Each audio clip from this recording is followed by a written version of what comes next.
Well, good afternoon, everybody. It's a great pleasure to be in Tallinn and in Vaba. Once again, I was here a couple of weeks ago giving a workshop on artistic interventions.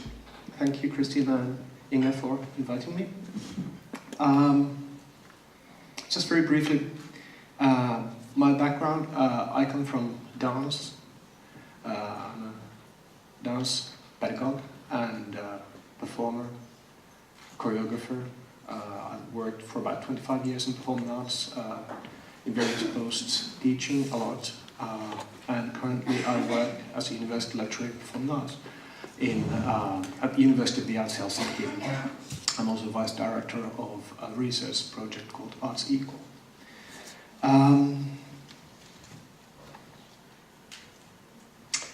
The University of the Arts Helsinki sees itself as an international forerunner in education and research in the fields of arts, and it solidifies the arts as a force that reforms society. Art creates the future in our vision for 2025.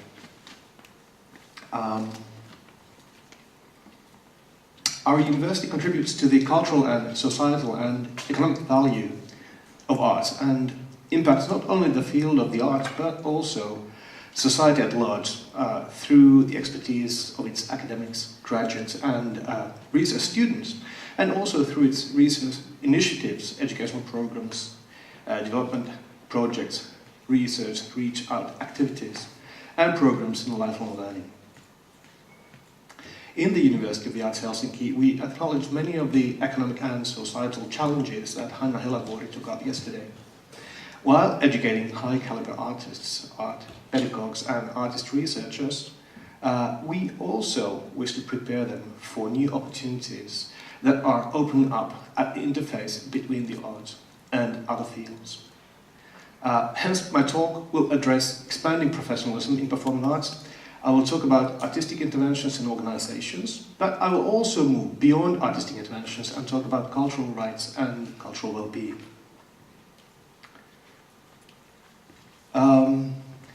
I was not supposed to. I wasn't thinking of talking about hybrid artists, but as Victoria asked, and I had just a little bit of time to put together a slide.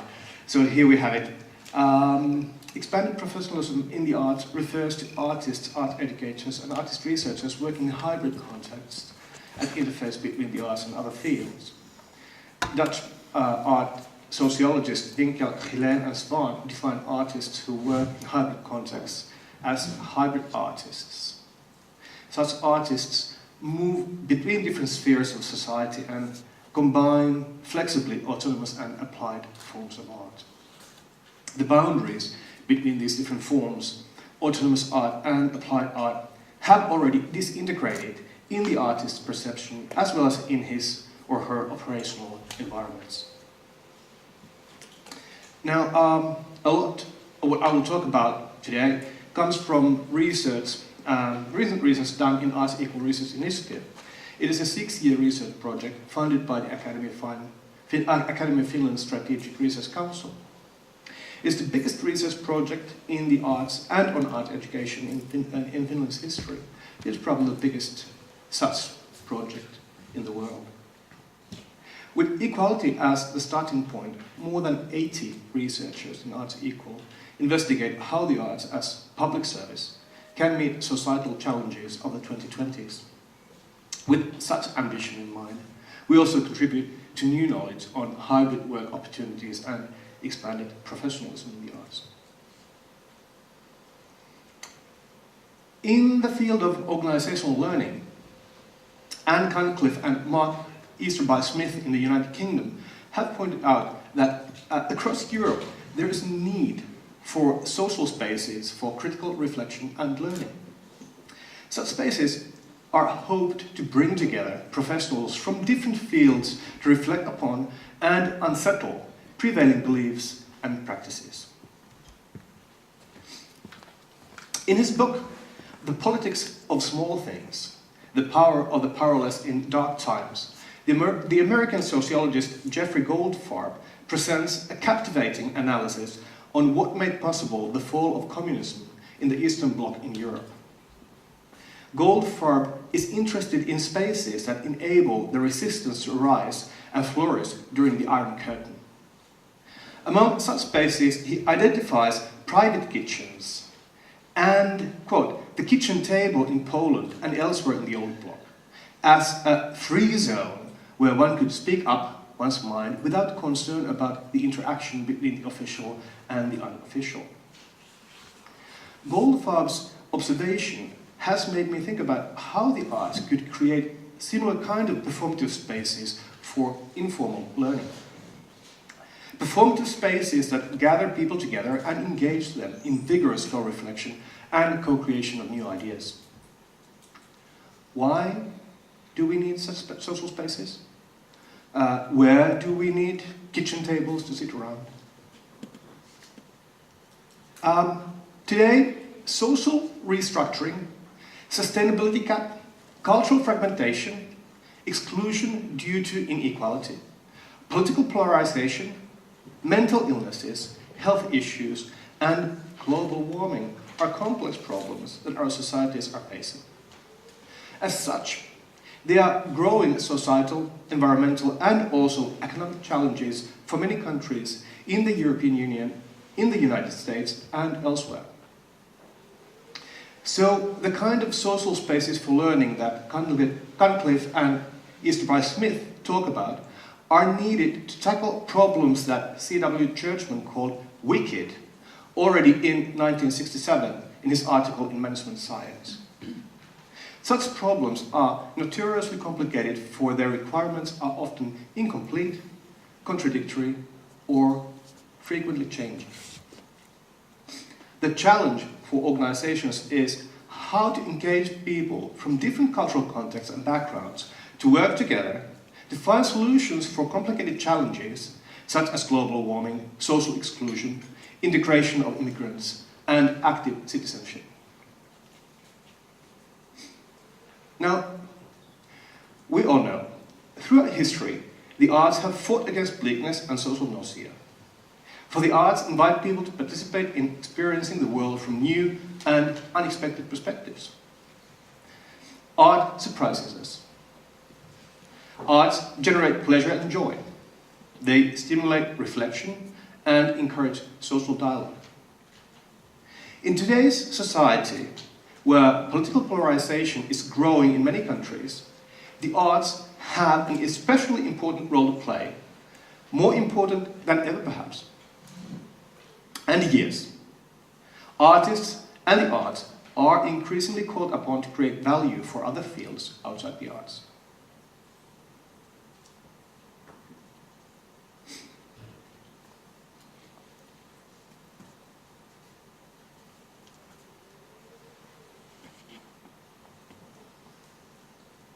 Now, there are many who would argue that the arts should stay disinterested. Stick to the aesthetics. The arts should stay autonomous, free from any societal and economic demands. Sitting on the fence, I agree to a certain point. Yes, in the current political climate that celebrates neoliberal and utilitarian ideas, it is necessary to underscore the fact that arts-based value creation would not exist. Without creative artists, new works of art, arts organizations, and deep understanding of the artistic core competencies. The arts, as a dynamic and constantly renewable, have value for society as such.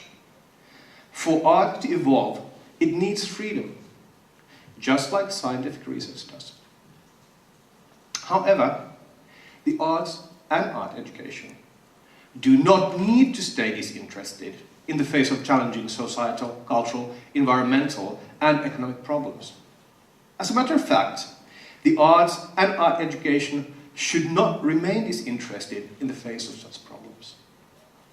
Wicked or not, these problems may be. We should participate because we are already involved. Professor Michael Apple from University of Wisconsin pointed out last Friday in his lecture at the University of Arts Helsinki that we are all part of a complex systemic chain. With our choices in everyday life, we participate in maintaining many problems. Professor Apple took deprived coal miners as an example. Coal miners work in dangerous conditions with low salary.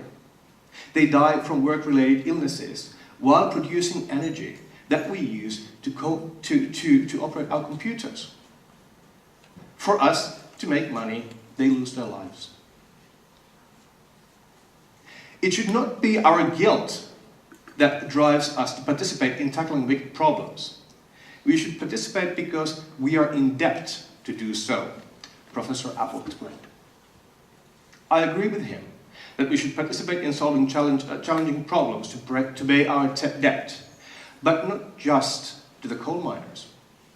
In the age of the Anthropocene, the increasing human impact on climate, biodiversity, and other systems of the Earth, we need to participate in solving challenging problems to pay our debt to this planet.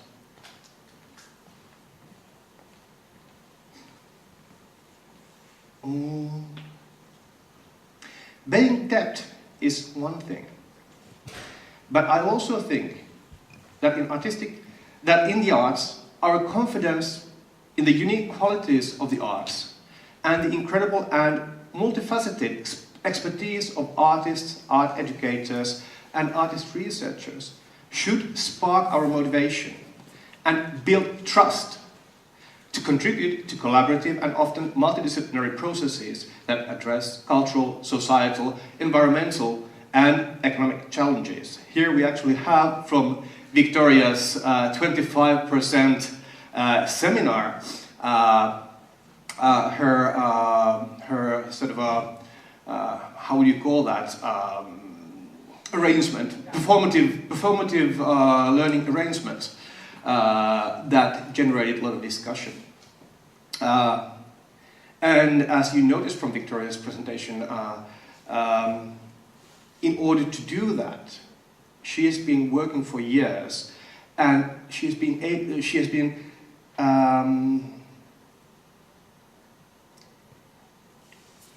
getting deep into concepts and ideas that are not often familiar for us in the arts, trying to sort of find her way in a new territory. It's challenging work. As Finnish researchers Anne Passilä and Tuija Oikarinen in Lappeenranta University of Technology have pointed out, we need to organize learning in new ways that enable knowledge sharing. I full-heartedly agree with them that arts-based learning technologies have radical and to a high degree untapped potential to do that. Passilä and Oikarinen are not alone to vision spaces for arts-based learning and learning technologies. In recent years, there has been increasing interest in what Professor Ariane Berthoin-Antal from Berlin Social Science Center calls, quote, artistic interventions in organizations. In her research report, Transforming Organizations with the Arts, she defines artistic interventions in organizations as follows. Quote, when some form of art is brought into an organization to trigger or support a learning process. End of quote. So, artistic interventions are about when people, methods, and products from the world of the arts enter organizations to make a difference in change, creativity, innovations, working conditions, or skills learning, for example.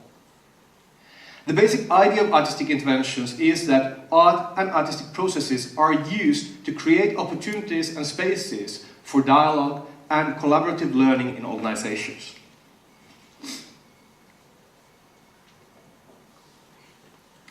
Each artistic intervention is unique. The approach and methods are selected to meet the organization's needs. The artist, as facilitator, identifies together with the leadership and employees of the organization what such needs might be. Every intervention is unique also because it is situated in a particular organization at a specific point in the organization's history, including possible changes in its wider operational landscape. Further, every intervention is unique because the artistic processes and the conversations that such processes trigger are based on embodied practice and reflection of lived experience of the participants.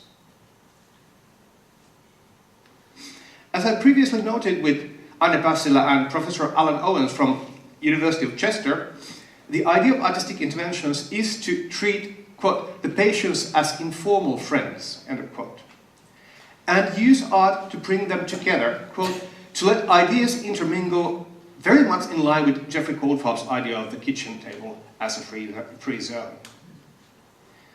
The idea is that artistic processes and their outcomes, such as drawings, installations, performances, and writings, stimulate thinking and let participants sort of jam their ideas in the jazz music sense. An example, a couple of years ago, I participated in a learning jam. This is a particular form of, don't tell me I have, okay, let's hope it doesn't happen again. So a learning jam is a particular form of artistic interventions that Anne Passila has created.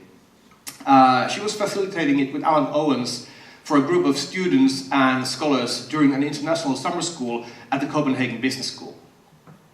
The participants came from diverse backgrounds, arts organizations, they were artists, some were producers, then there were organization developers, innovation developers, educationalists, researchers, and so on. The idea of the jam was to use playful theater-based tasks to explore the idea of transformation. How does the word transformation resonate for each participant? What does it mean? How does it connect to other ideas? The participants were asked to work in small groups and co-create short performances that integrate their ideas about transformation. The groups prepared a number of performances, some of them were more theatrical, others were more sort of movement-based. As we reflected on the performances together, the groups used flip charts to share their insights. They were talking about areas of life that often remain unnoticed in everyday conversations, but the artistic inquiry made it possible to tease out some noteworthy observations. For example, the performances made the participants understand transformation as a process with a number of phases that can be rather unpredictable. Therefore, transformation needs to be met with open eyes and lived through without forcing it into something fixed or pre-planned form. Based on the co-reflection and performances, the participants agreed that ordinary ways of organizing, which include, for example, standardization, control, surveillance, and top-down management style, they do not give much needed support for transformation. The participants also, in all groups, agreed that the performative task they were using to address transformation helped them to tease out novel and surprising ways to address the topic through co-reflection and co-creation, which helped them to sort of generate a bigger, more multifaceted view of the topic. Now, based on this and other similar examples, I was to argue, in line with Passila and Owens, that artistic interventions in organizations at their best, when done properly, can generate particular kinds of social spaces that Holm, Cracknell and Owens call third space for practitioner inquiry and learning in trans-professional context. And I will come to third base very soon. Indeed, artistic interventions in organizations can be seen as artistically co-created, conceptual, physical, and egalitarian third spaces for processes of informal dialogical learning. As non-hierarchical spaces, they can advance both critical co-reflection and democracy of learning. Now, about third space. Before we go there, we need to understand what social space means. The French Marxist philosopher and sociologist Henri Lefebvre regards social space as, quote, a social product. The space that's produced also serves as a tool of thought and of action. In addition to being a means of production, it is also a means of control, and hence of domination and power. So there is power play going on in every space, even here. However, a social space is not just a social product. It is also an environment that, according to Lefebvre, incorporates social action of subjects, both individual and collective.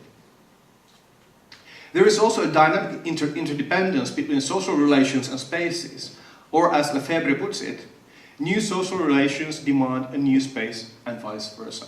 End of quote. As the idea of artistic interventions is to generate dialogue between people, often people between diverse backgrounds, it is necessary to create a social space that is accessible. A space that makes possible the exchange of ideas on equal terms. For Soome Vaba, in the area of post-colonial studies, such third space, quote, displaces their histories that constitute it and set up new structures of authority, new political initiatives which are inadequately understood through received wisdom. So it sets up new ways of doing things, new ways of reflecting upon things that is difficult to understand from the perceived previous way of thinking about how things are done.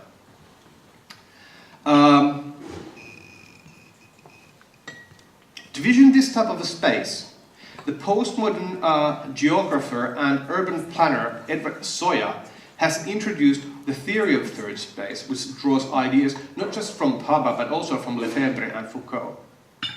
For Soya, third space is way more than a place for a nice chat or a rational debate.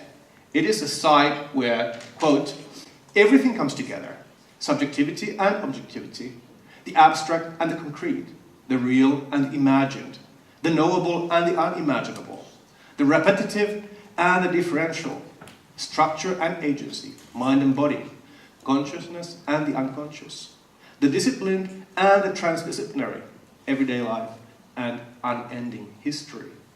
So he sees third space in a very, very, very multidimensional and complex way.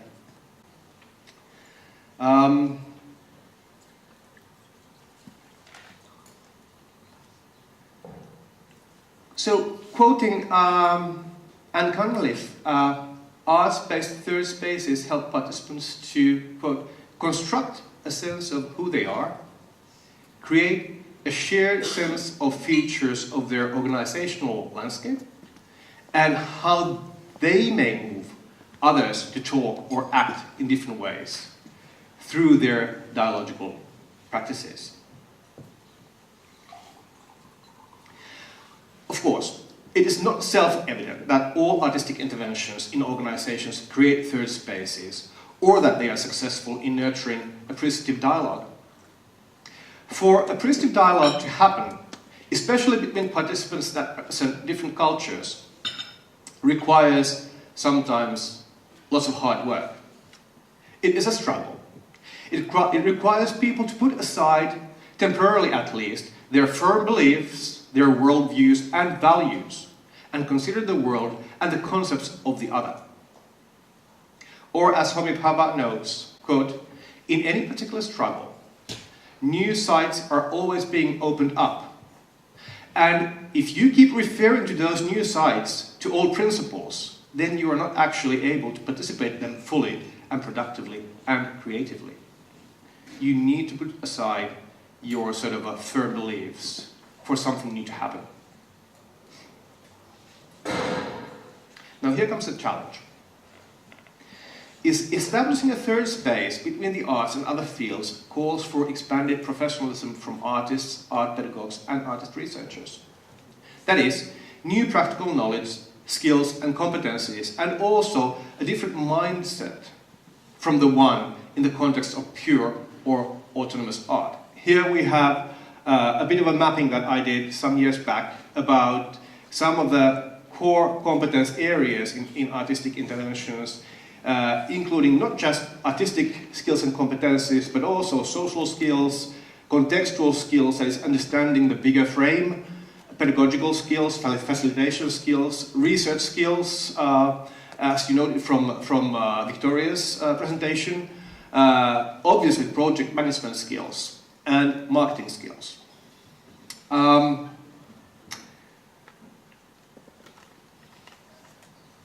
For example, my recent research, I've been doing research on dancers who work in elderly care.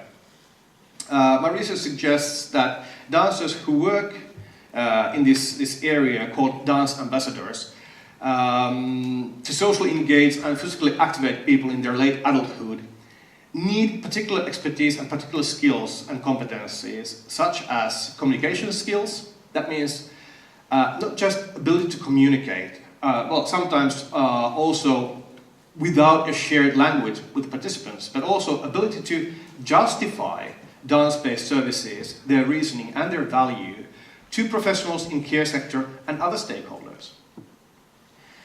It requires facilitation skills, ability to meet the other, and use one's artistic skills and competencies to turn the encounter into a participatory process of artistic exploration. It requires ability to facilitate participatory activities, both one-on-one and in groups. This includes the ability to engage people in action and discussion, the ability to identify topics and themes from discussions to use them as a springboard for movement exploration and reflection, and also the ability to connect the bodily signification of the other and use it as a springboard for movement exploration and reflection. It requires multiple forms of techniques or technologies. Practical understanding of a range of different approaches, techniques and exercises that can be used flexibly depending on the participant's capabilities, limitations, needs and desires. This includes various technologies of the body, as well as creative techniques such as movement improvisation and choreography, obviously. It requires bodily understanding. That means in social interaction, ability to use one's own body as an important channel of information and rely on one's bodily knowledge, affects and kinesthetic empathy as sources of information when interacting with participants to orient in and redirect action. It requires mindful attention, ability to be present in the moment and have one's senses open to different forms of information: auditory, visual, kinesthetic, affective, in social interaction with participants. It requires a hell of a lot of trust, ability to trust the process that evolves from moment to moment, ability to cope with uncertainty and not knowing, and not yet knowing. It requires the ability to connect ideas, to reflect upon one's bodily experience, affects, and any cognitive responses that such processing might yield. Ability to play with the sort of a intertextuality that such processing may evoke as reflections are connected to other bodies, cultural texts, and so on. This includes the ability to draw from one's past experiences in working with different bodies and being immersed in culture. It requires understanding aging, the ability to identify individual abilities and limitations of participants, and use such information to select appropriate approaches or methods to interact. It even requires aggression management, believe it or not. Some old people can be pretty vicious. The ability to read bodily warning signals before violent behavior or even sexual harassment. And also the ability to deal with anger, aggressive behavior and harassment in courteous and constructive way. Arts-based work in elderly care requires also an open attitude for the artist to negotiate his or her social position in such hybrid context. The work requires particular ethics, but they are way too complicated to go into right now today. Now, I wish to move a little bit to move my focus beyond artistic interventions in organizations. I wish to address the concepts of cultural rights and cultural well-being that Hanna Helavuori briefly mentioned yesterday. I think they are worthy a mention. American philosopher Martha Nussbaum draws from Aristotle's theory of justice as she proposes that, quote, "It is a job of a good political arrangement to provide each and every person with what they need to become capable of living rich and flourishing human lives." Providing opportunities for learning to all people, including learning in and through the arts, can be understood as being part of such political just arrangement. Interestingly, in its recent reports, United Nations Educational, Scientific and Cultural Organization UNESCO highlights the importance of the arts and art education to nations in their attempts to tackle social and cultural challenges in today's world. Arts education does not need to be just for children and young people. As a matter of fact, UNESCO recommends art education for people of all ages as part of lifelong learning. It is not just UNESCO's documents, but also many other green papers that perceive the arts as central to society, not just for their own sake, but also because they provide opportunities for learning. Here, learning needs to be understood in the broadest possible sense of the word. It needs to include processes that nurture one's self-concept, self-understanding and self-esteem, as well as collaborative skills such as co-reflection and co-creation. Yes, this is instrumental thinking. But what is it that is so bad about it? Isn't that what art does anyway? Art provides us means to reflect upon things and contribute to dialogues, some of which are internal and contribute towards self-growth, and others that are interpersonal and contribute towards shared understanding, new interpretations, and new insights. The French sociologist Pierre Bourdieu's concepts of cultural and social capital work well to describe how active engagement in the arts and culture weave strands that have the potential to enhance competencies for individuals and groups to be active agents in their lives.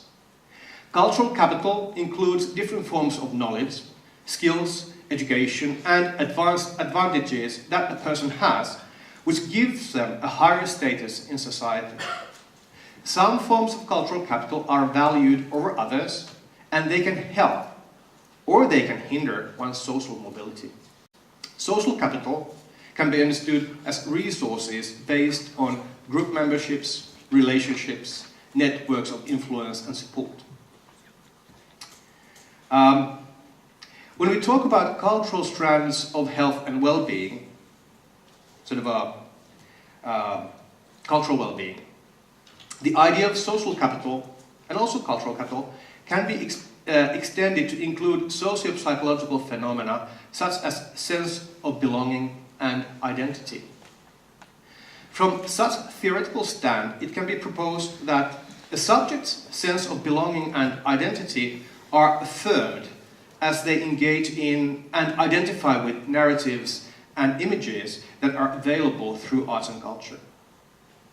It could be proposed that it is through such acts of identification that one's sense of belonging gains meaning and significance. Likewise, by using one's cultural capital and engaging in culture through creative arts, the subject can investigate their belonging in the world and the narratives that constitute their identities. Further, they can explicate and share their experiences and get their voice heard. In other words, active engagement in the arts and culture can significantly contribute to the subject's sense of being in the world.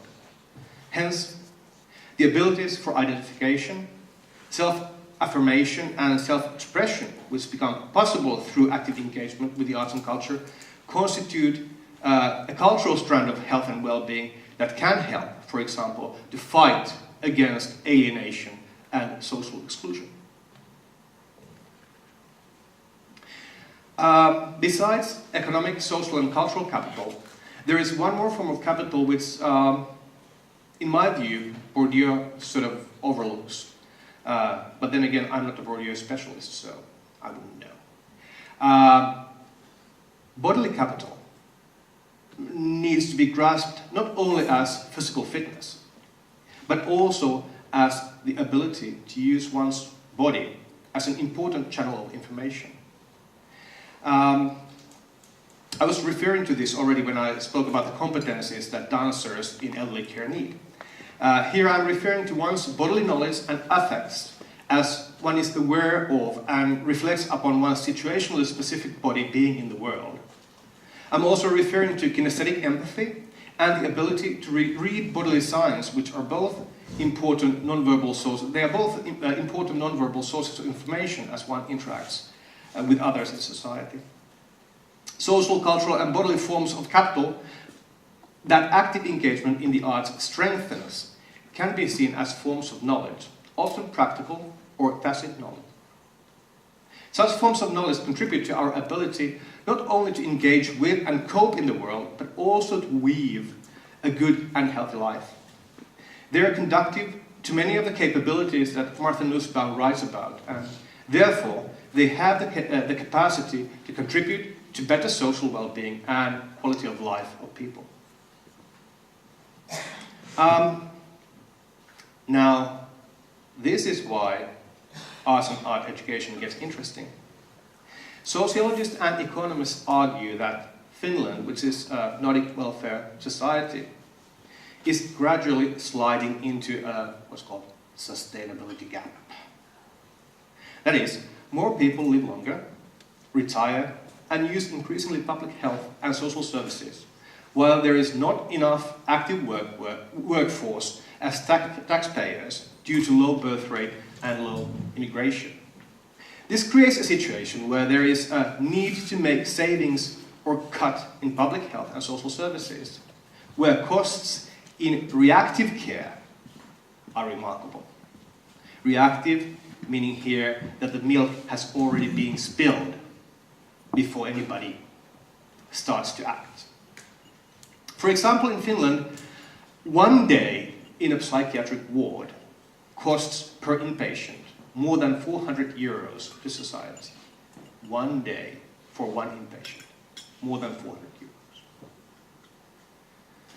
Here's another example. Researchers in Finland claim that one young person that is excluded from working life throughout their working age, which is approximately 40 years, constitutes more or less a 700,000 euro loss in national income. And the entire cost for society over the person's lifespan is approximately 1.2 million euros. In youth research, Palola, Lehikoinen, Ingman and Karjalainen state that in 2010 in Finland, there were approximately 51,300 young people between the age of 15 and 29 who were excluded. The amount constitutes 5% of all young people in that age range in Finland. If these young people remain excluded throughout their working age, the cost to society is approximately 61.5 billion euros. Now, in comparison, the annual national budget expenditure in Finland was 55.5 billion euros in 2013. So, these excluded kids cost society way more than a year's national budget expenditure. Now that is a lot of money. And some of that could be saved with appropriate proactive measures that usually cost less than reactive measures. Reactive measures not only cost more, they also have a lower success rate than proactive measures. Just this alone makes the idea of arts-based services of well-being and participatory arts worthy a serious consideration. That is, artistic interventions, if, and again I emphasize, if appropriately organized, They can also prevent social and health problems by enhancing cultural and social capital of people and consequently their capability to act in their lives and in society in ways that strengthen their individual well-being and also contributes towards common good. So you see why recent governments in Finland have been seriously interested in the potential of the arts for well-being in society. And they've invested in it a lot. Now to conclude, artistic interventions in society and in organizations can operate as third space. In such space, arts-based processes encourage social encounter and dialogue, co-reflection, co-creation and co-development that generate new insights and instigate collaborative learning which can lead to transformation. No one is asking all artists and every art organization to turn into a service provider of artistic interventions. Nobody is doing that. Nobody is asking that. However, arts-based services of well-being do constitute a growing niche, and it will provide serious opportunities to make a living from the arts for those arts professionals who wish to work as hybrid artists at the interface between arts, health, and social work. Yes, that is instrumental. And again, I must ask, what is it that is so bad about it? Thank you.